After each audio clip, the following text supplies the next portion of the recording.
नमस्कार, मैं हुसैन रिजवी। नमस्कार, आपके साथ मैं हूं गौनिका अरोड़ा। सुबह 9 बजे की बड़ी खबरों के साथ हाजिर हैं हम। अगले 1 घंटे तक आपको दिखाएंगे हर वो बड़ी खबर जिस पर रहने वाली आप सबकी नजर। और हम शुरुआत कर रहे हैं मध्य प्रदेश की खबर से, जहां किसानों ने राज्य सरकार के खिलाफ मोर्चा खोल दिया है। किसान आज सीएम हाउस का घेराव करने वाले हैं। पहले कोर कमेटी की बैठक होगी, उसके बाद सीएम हाउस की घेराव की रणनीति बनेगी। किसान अभी सीएम हाउस से 7 किलोमीटर की दूरी पर हैं। पुलिस ने वहां पर भारी बैरिकेडिंग कर रखी है। रास्तों को रोकने के लिए वहां पर बसें भी लगा दी गई हैं। 5000 से ज्यादा किसान सड़कों पर उतर आए हैं। कल 19 किसान संगठनों के किसान बैरिकेड्स तोड़ते हुए भोपाल शहर में दाखिल हो गए। दरअसल किसानों की यह मांग है कि सरकार मूंग दाल की पूरी फसल एमएसपी पर खरीदे और खाद के वितरण के लिए टोकन सिस्टम खत्म किए जाए, जिसे लेकर किसान संगठनों ने भोपाल चलो का ऐलान किया।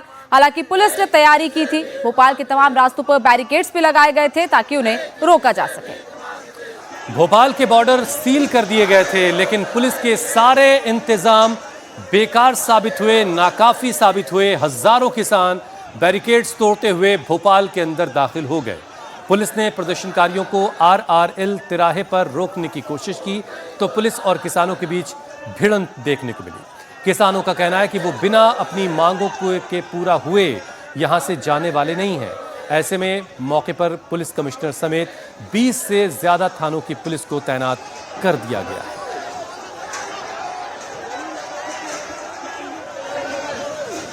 तो तस्वीरें आप देख रहे हैं जहां पर किसानों और पुलिस के बीच में किस तरीके से क्लैश की स्थिति पैदा हुई।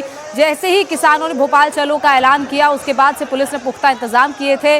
बैरिकेड्स लगाकर उन्हें रोकने की कोशिश की गई, लेकिन उन बैरिकेड्स को किस तरीके से किसान संगठनों ने तोड़ा। कुछ लोग धरने पर ही बैठ गए और धरने पर बैठकर वहां पर अपनी मांगों को लेकर नारे लगाते रहे।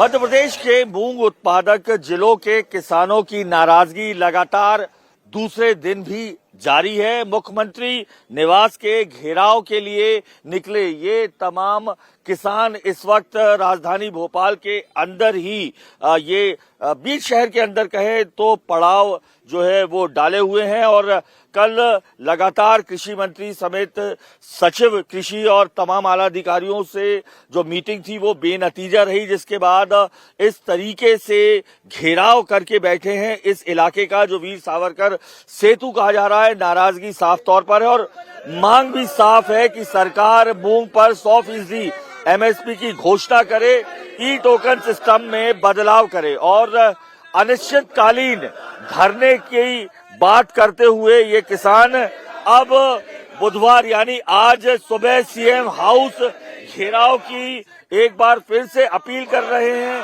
ऐलान कर रहे हैं। तस्वीरें वीर सावरकर सेतु पे हैं, जहां पे 2000 से ज्यादा किसान रात में दिखाई दिए। अभी किसानों की संख्या जो है वो कम है। इसी सड़क पर रात में तमाम किसानों ने खाना बनाया। हजारों किसानों को यहीं पर पंगत लगाकर खाना खाते देखा गया। तिरपालों में ये तमाम किसान सोए शांतिपूर्ण ढंग से। तमाम जो अभी तक का प्रदर्शन है ये चला है। अभी भीड़ थोड़ी कम हो गई है और तस्वीरें देखेंगे तिरंगे के साथ यहाँ पर जो किसान हैं वो आ रहे हैं। मकसद साफ है, हर हालत में इन्हें 100% मूंग पर MSP चाहिए। अगर आप पीछे देखेंगे तो सुरक्षात्मक घेरा सीएम हाउस से रोकने के लिए जो इस जगह से तकरीबन 7 किलोमीटर है, पुलिस प्रशासन पूरी तरीके से मुस्तैद है। चूंकि लगातार अब्दुल्लागंज से लेकर यहाँ तक तमाम बैरिकेड्स को जो है वो ये किसान ध्वस्त करते हुए यहाँ पहुंचे, इसीलिए इस बार इस जगह पर जहाँ वीर सावरकर सेतु कहा जाता है बसेस खड़ी कर दी गई है।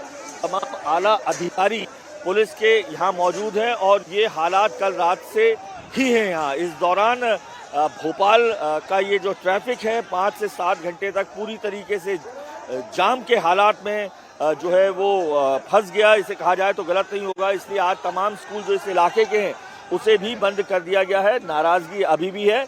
और सबसे पहला सवाल तो मैं यही पूछ लेता हूँ, कल तो 2 से 3 हज़ार लोगों की भीड़ दिख रही थी, आज दोस्त कहाँ गए?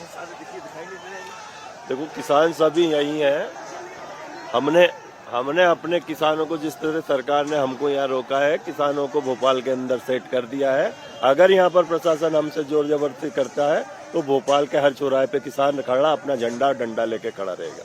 या अगर वो प्लान कर सकते तो प्लान हमने भी एक थोड़ा सा किया है। अभी जो कल तो रात भर दिख रहा था मुझे, बहुत सैकड़ों की संख्या में लोग थे। कहाँ अभी देखिए सुबह का है, हमने प्रशासन से बोला था कि यहाँ फ्रेश होने के लिए कुछ व्यवस्था कर दे, उन्होंने नहीं की है, तो उसके लिए अभी सब गए हुए हैं। अभी 1 घंटे के बाद में ऐतिहासिक जो जनसैलाब किसानों का है वो यहाँ पर पहुँच रहा है।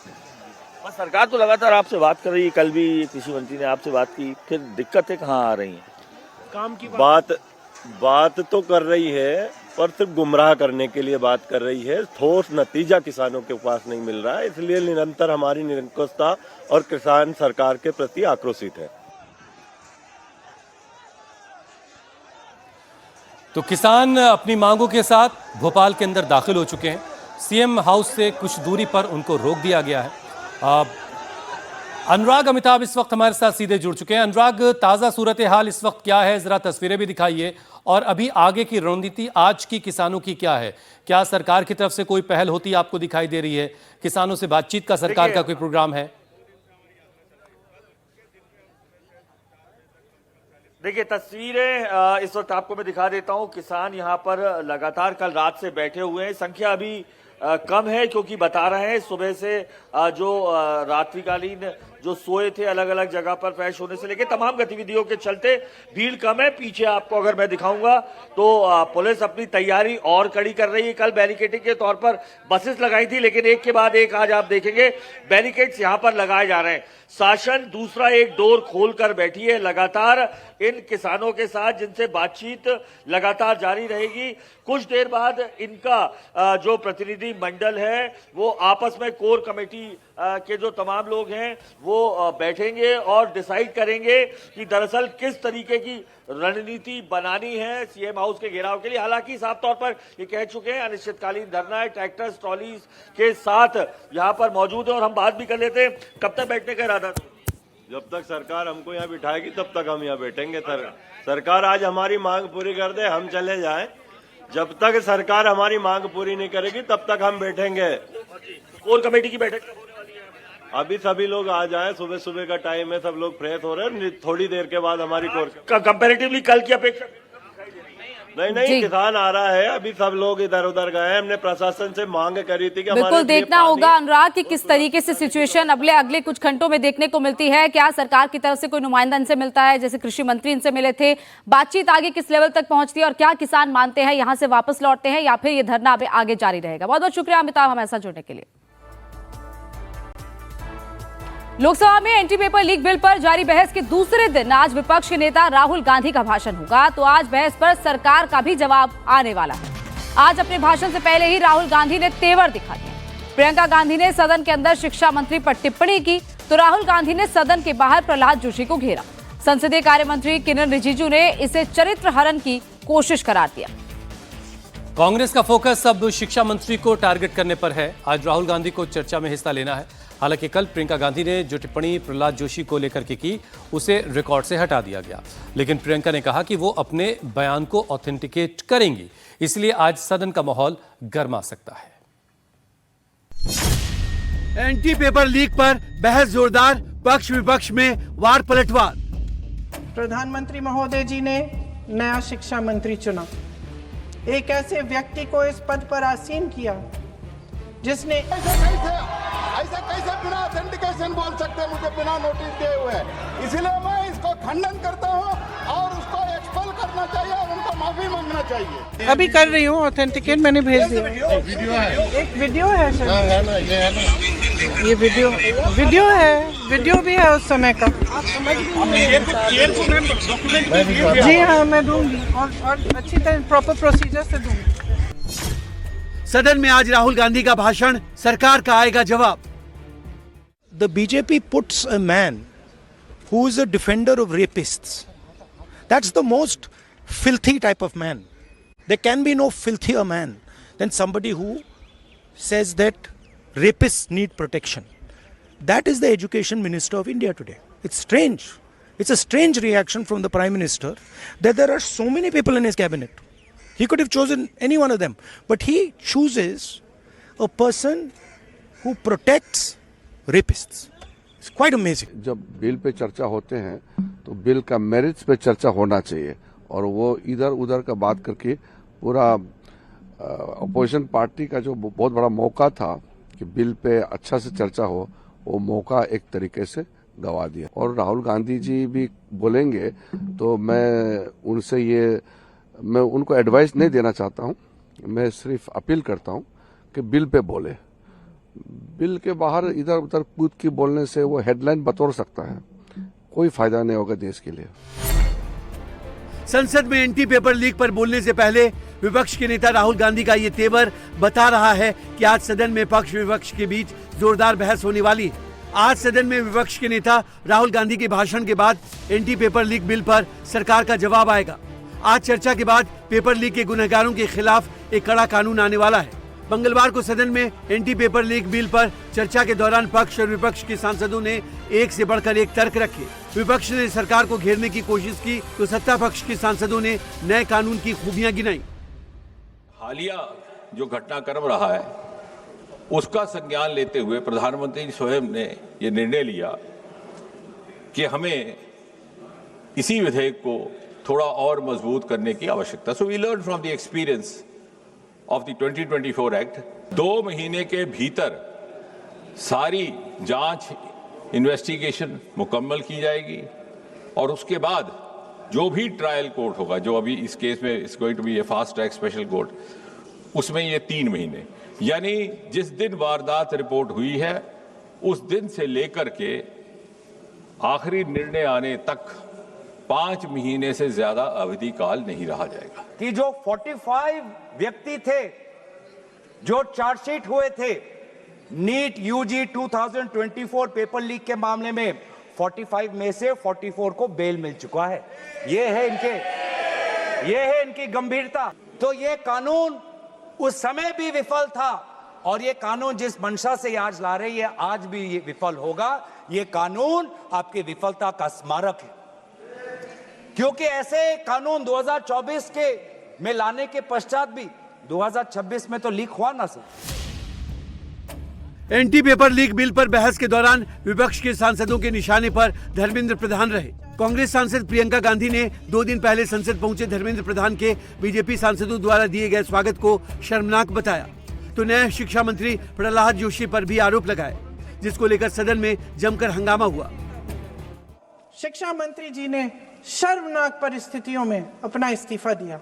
यहीं मकर द्वार पर मेरे सत्ता पक्ष के सांसदों ने जिंदाबाद के नारे चिल्लाते हुए उनका संसद में ऐसे स्वागत किया जैसे मानो कोई सुपरस्टार पहुंच गए हैं। प्रधानमंत्री महोदय जी ने नया शिक्षा मंत्री चुना, एक ऐसे व्यक्ति को इस पद पर आसीन किया जिसने एक गर्भवती महिला के बलात्कारियों की रिहाई पर अपनी सहमति व्यक्त की, खुशी जताई। प्रहलाद जोशी पर प्रियंका गांधी के आरोपों से भड़के सत्ता पक्ष के सांसदों ने उनके बयान पर कड़ी आपत्ति जताई। संसदीय कार्य मंत्री किरेन रिजिजू और निशिकांत दुबे ने स्पीकर से प्रियंका को अपनी बात को ऑथेंटिकेट करने या फिर बयान को रिकॉर्ड से हटाने की मांग की। खुद प्रहलाद जोशी ने प्रियंका गांधी के आरोपों को झूठा बताते हुए कहा कि उन्हें माफी मांगनी चाहिए, लेकिन प्रियंका ने भी कह दिया कि वो अपनी कही बात का सबूत दे देंगी। 15 उनको पहले ऑथेंटिकेट करने कहिए सर, ऑथेंटिकेट करेंगे उसके बाद वो आगे बढ़ेंगे, ऐसे नहीं होगा। पहले ऑथेंटिकेट करने दो सर, उनको ऑथेंटिकेट करने के लिए कहिए, ऑथेंटिकेट करने कहिए उनको। प्रियंका जी को ऑथेंटिक करना चाहिए, ऑथेंटिकेट करना चाहिए। और जो मिस इन्फॉर्मेशन कर रहे हैं, नहीं तो मिस इन्फॉर्मेशन के लिए कार्रवाई करना चाहिए सर। ये क्या कुछ भी बोल के चल सकते हैं क्या? और procedure for the minister the correcting the mistake 114 में अगर वो आपने जो रूल का जिक्र किया 353 में, मुझे कोई नोटिस नहीं दिया है, मैं इधर प्रेजेंट हूँ और मैंने ऐसे कैसे बिना ऑथेंटिकेशन बोल सकते हैं, मुझे बिना नोटिस दिए हुए। इसलिए मैं इसको खंडन करता हूँ और उसको एक्सपेल करना चाहिए और उनको माफी मांगना चाहिए। लोकसभा में बिल पर चर्चा के दौरान प्रियंका गांधी ने पीएम मोदी के इंस्टाग्राम पोस्ट का जिक्र किया और उनकी हाई पावर्ड कमेटी के मेंबर्स का जिक्र करते हुए उन्हें गोमूत्र का एक्सपर्ट बता दिया। तो बीजेपी सांसद अनुराग ठाकुर ने प्रियंका को जवाब दिया। इस नई कमेटी में तो एक एक्स-आईबी चीफ, एक आईटी कंपनी के मालिक और एक गौमूत्र के विशेषज्ञ भी हैं।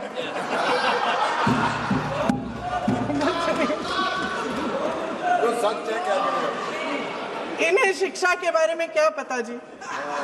सर, फास्ट ट्रैक कोर्ट्स का रिकॉर्ड पहले से ही बहुत खराब है। वैसे भी कल की सुनवाई में सीबीआई का वकील पेश ही नहीं हुआ। संसद में विपक्ष को दोषी ठहराने से, खोखले राजनीतिक खेल खेलने से काम नहीं चलेगा। आप जेन जी का भरोसा वापस जीतना चाहते हैं तो नए नए एंगल से अपने फोन से नए नए वीडियो बनाने से नहीं होगा।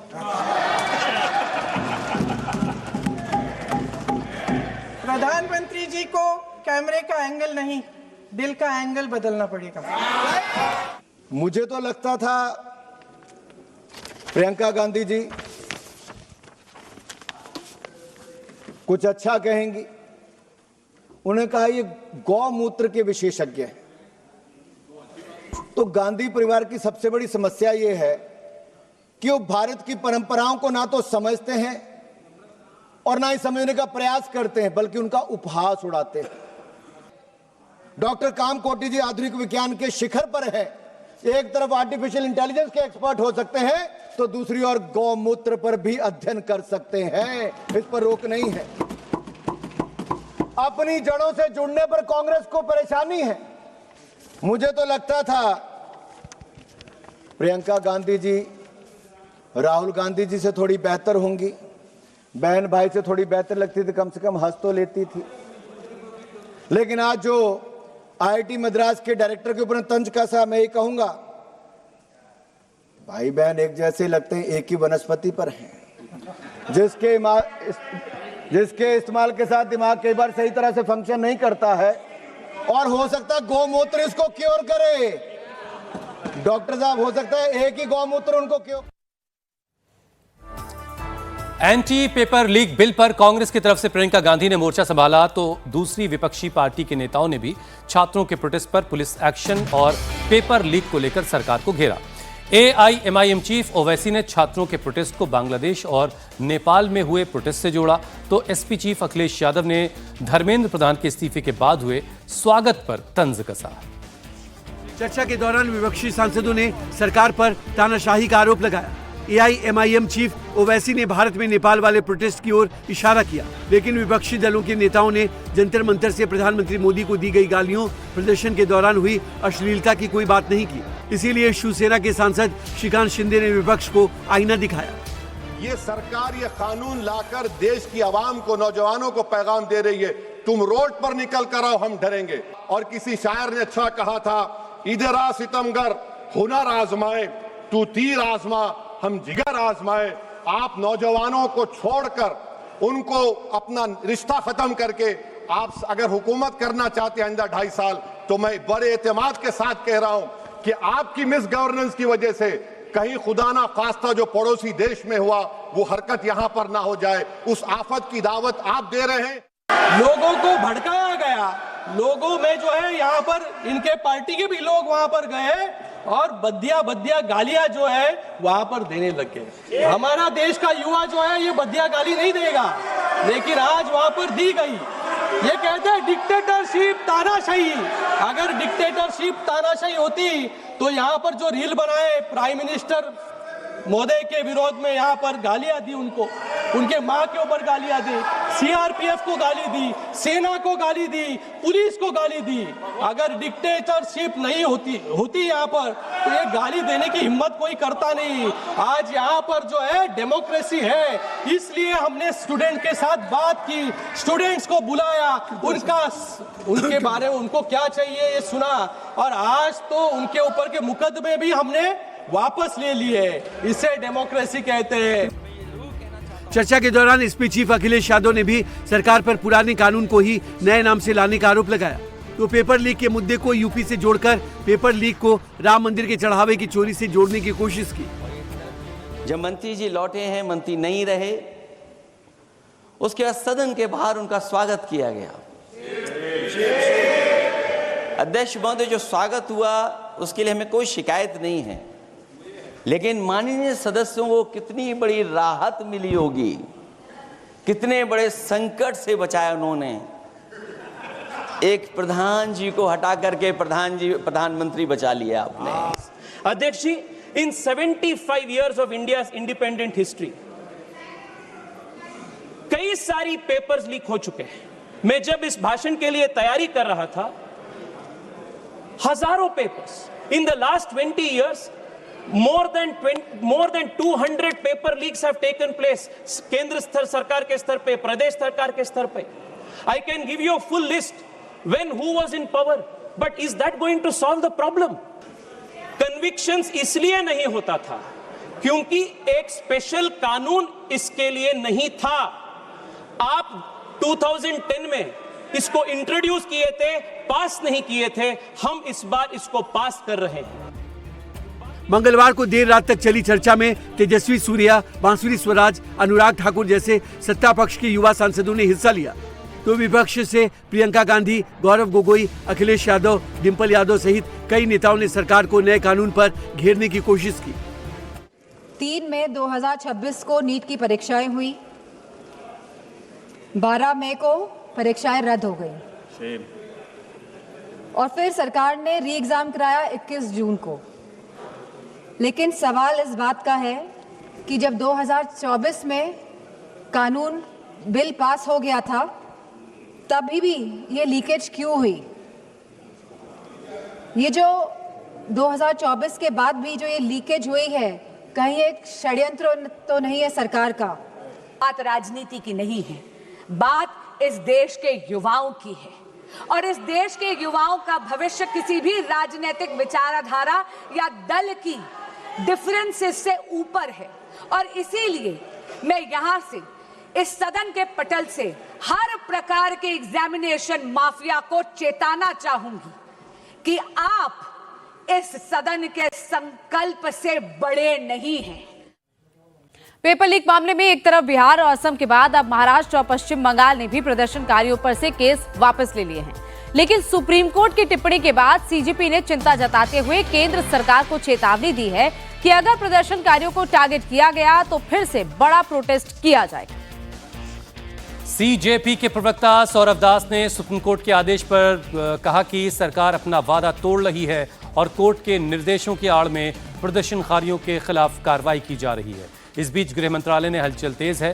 गृह मंत्री अमित शाह ने मंगलवार देर शाम गृह सचिव और आईबी चीफ के साथ मीटिंग की। साथ ही केंद्रीय मंत्री जेपी नड्डा और जितेंद्र सिंह के साथ भी मीटिंग की खबर है। माना यह जा रहा है कि सीजेपी की धमकी को देखते हुए सरकार की तैयारियों को लेकर ये मुलाकातें हुई हैं।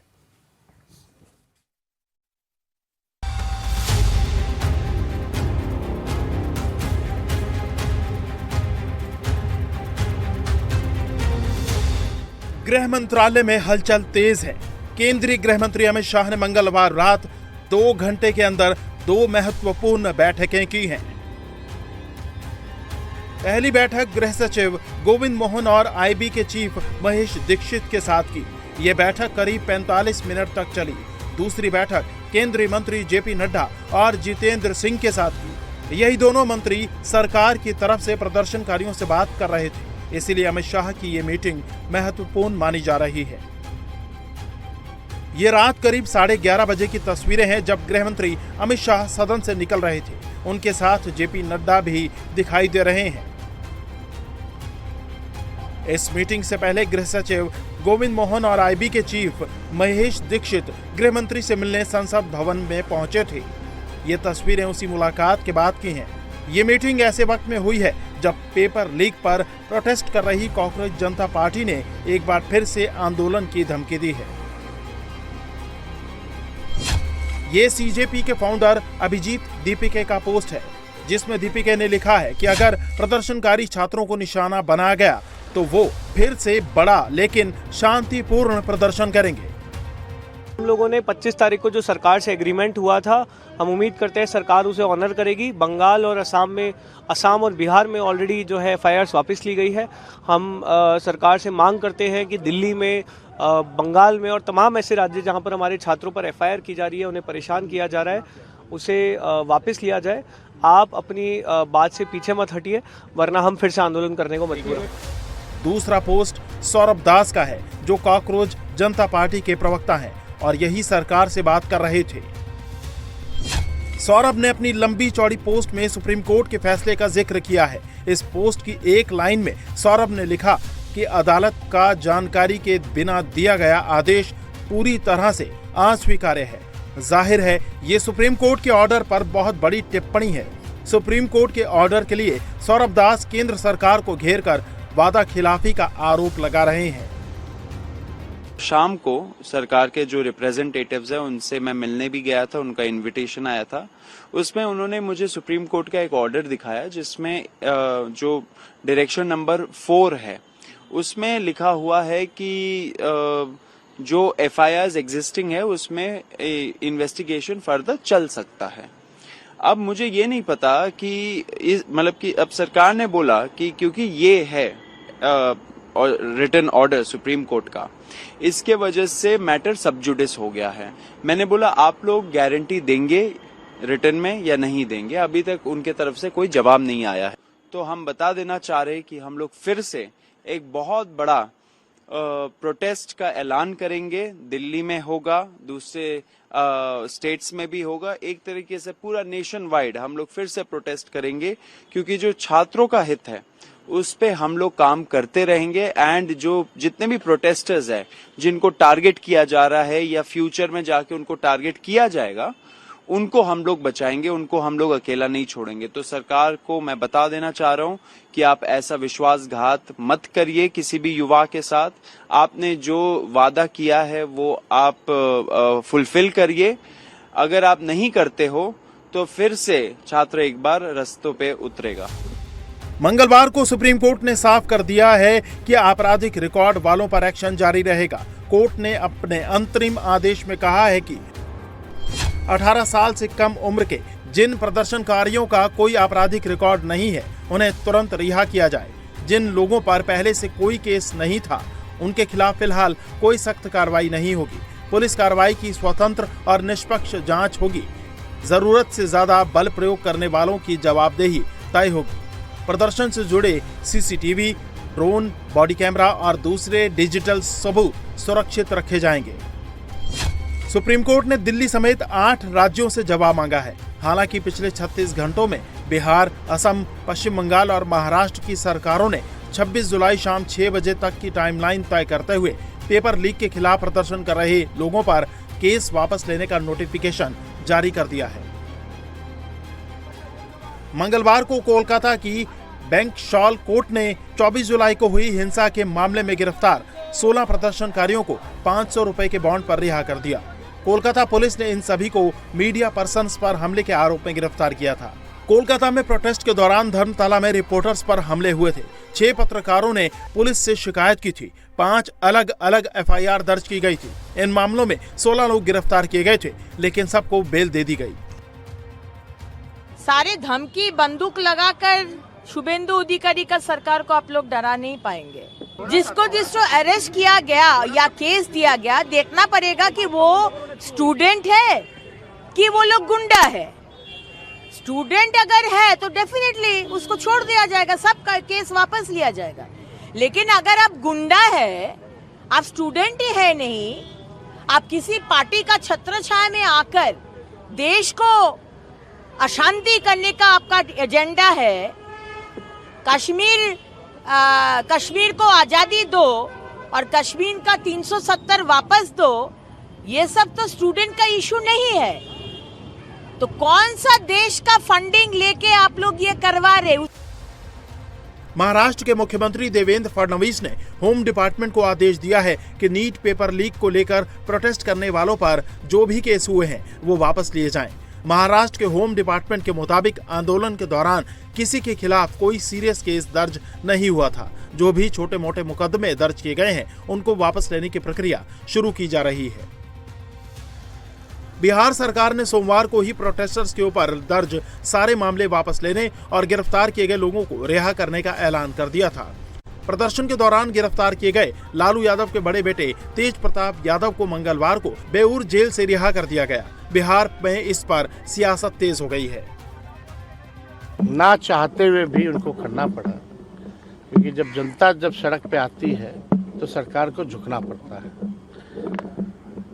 अभी भी हम न्यायिक जांच की मांग करते हैं जो AK-47 की है, और जिस प्रकार से जेपी आंदोलन के समय जिन लोगों को अभी भी सरकार पेंशन देती है, हम लोगों का भविष्य में अगर सरकार बनेगी तो जो छात्र जो गिरफ्तार हुए हैं उन लोगों को भी हम लोग पेंशन की व्यवस्था इस आंदोलन में कराने का काम करेंगे। जो आंदोलन था वो आंदोलन पॉलिटिकल पार्टी के स्पॉन्सर आंदोलन था, आरजेडी, लेफ्ट, और जिस तरह का हंगामा किया गया, कई अफसरों के आंख चले गए हैं साहब, सर फटा है। वो पॉलिटिकल पार्टी के गुंडों ने हाईजैक कर लिया। प्रधानमंत्री संवेदनशील हैं, केंद्र और राज्य की सरकार ने संवेदनशीलता दिखाई, जो हमने वार्ता किया उसी के अनुरूप बिहार सरकार ने उसका पालन किया।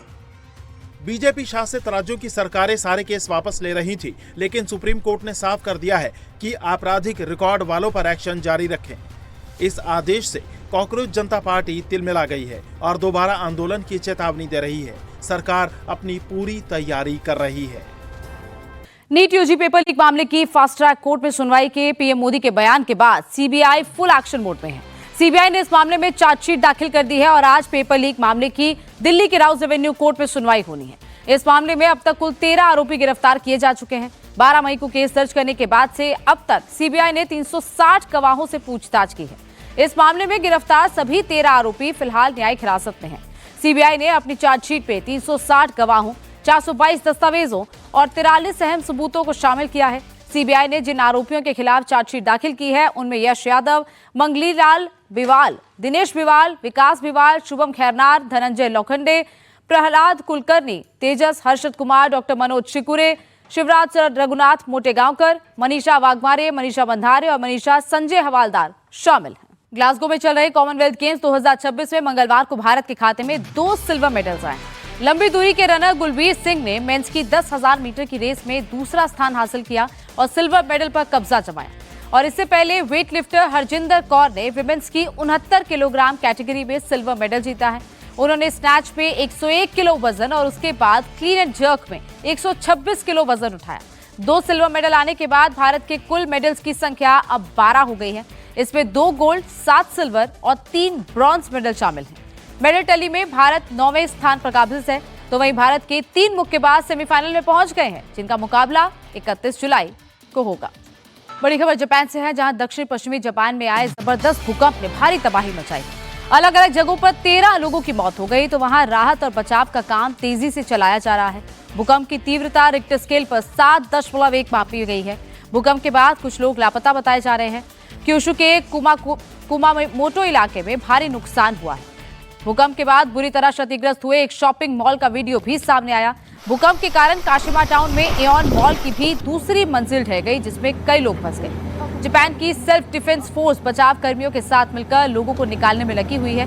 भूकंप की वजह से निप्पॉन पेपर इंडस्ट्रीज कंपनी में एक चिमनी ढह गई, जिससे लोग मलबे के नीचे दब गए। भूकंप प्रभावित इलाका टोक्यो से करीब 900 किलोमीटर दक्षिण पश्चिम में है। और अब बारिश से जुड़ी खबरें। उत्तर पूर्वी और मध्य भारत के कई इलाकों में आज भी भारी बारिश का अलर्ट है। उत्तराखंड और हिमाचल प्रदेश में बारिश के अलावा लैंडस्लाइड और फ्लैश फ्लड की भी आशंका है, जबकि मध्य प्रदेश, ओडिशा और विदर्भ के कुछ इलाकों में आज भारी से बहुत भारी बारिश का अनुमान है। इसके अलावा पंजाब, हरियाणा, यूपी, पश्चिम बंगाल, बिहार, छत्तीसगढ़ और सिक्किम समेत पूर्वोत्तर में भी वर्षा हो सकती है। दिल्ली एनसीआर समेत देश के कई हिस्सों में मंगलवार को भारी परेशानियों का सामना करना पड़ा। आज भी दिल्ली में बारिश के आसार।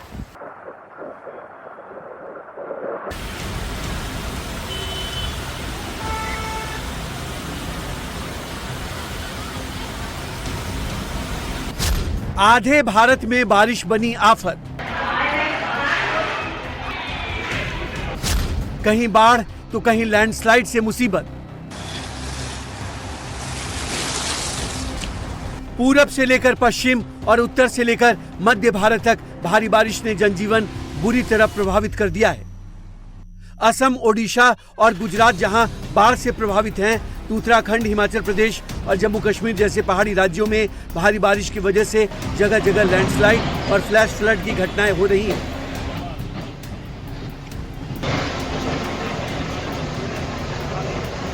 दिल्ली, यूपी, पंजाब, हरियाणा, राजस्थान समेत उत्तर भारत के कई राज्यों में मंगलवार को भारी बारिश हुई। जगह जगह वाटर लॉगिंग से जनजीवन अस्त व्यस्त हो गया। ट्रैफिक व्यवस्था चरमरा गई। दिल्ली एनसीआर में दिन भर लोग परेशान रहे, सड़कों पर जूझते रहे। बारिश ने पहाड़ी राज्यों की मुसीबत बढ़ा दी है। हिमाचल प्रदेश में भारी बारिश की वजह से लैंडस्लाइड और फ्लैश फ्लड से कुल 108 सड़कें बंद हो गई।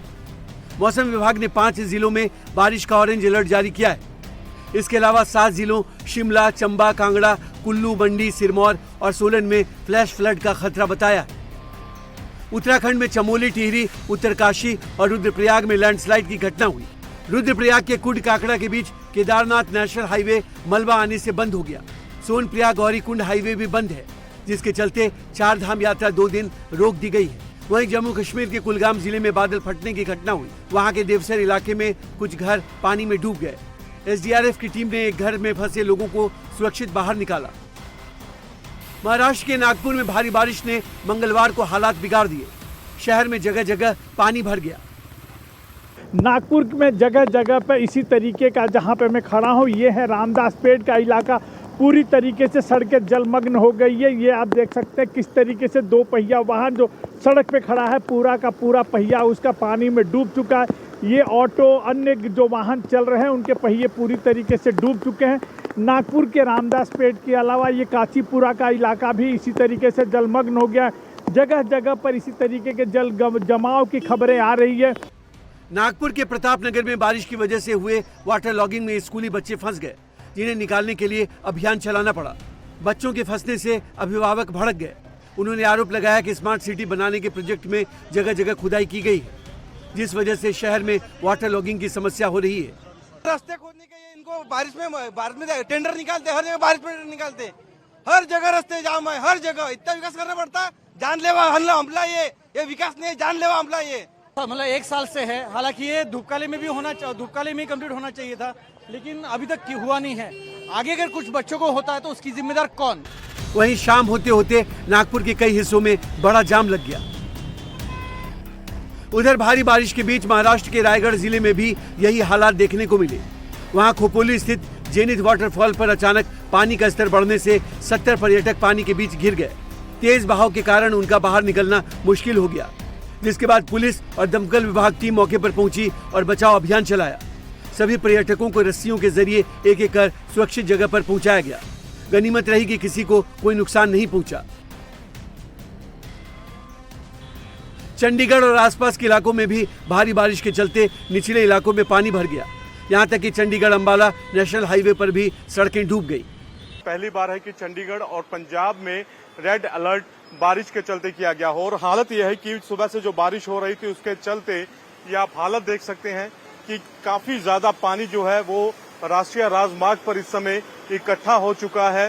ये चंडीगढ़ और अंबाला नेशनल हाईवे है, और यहाँ की आप तस्वीर देखेंगे तो पानी इतना ज्यादा है कि लोगों की दुकानें जो हैं वहां तक पानी जो है वो आप देखेंगे कैसे अंदर की तरफ जा रहा है, और जिसके चलते काफी ज्यादा जाम की समस्या यहाँ पर लोगों को झेलनी पड़ रही है। असम में बाढ़ से 7 और लोगों की मौत के साथ मरने वालों की संख्या 75 हो गई है। हालांकि 7 जिलों में प्रभावित लोगों की संख्या घटकर अब 3,32,000 हो गई है। वहीं ओडिशा के 4 जिले बारिश की मार झेल रहे हैं। बालेश्वर में लगातार हो रही बारिश से बाढ़ जैसे हालात हैं। सड़कों पर 4 फीट से ज्यादा पानी भरा है। शहर की कई मुख्य सड़कें और गली मोहल्ले पानी में डूब गए हैं, जिससे लोगों को भारी परेशानियों का सामना करना पड़ रहा है।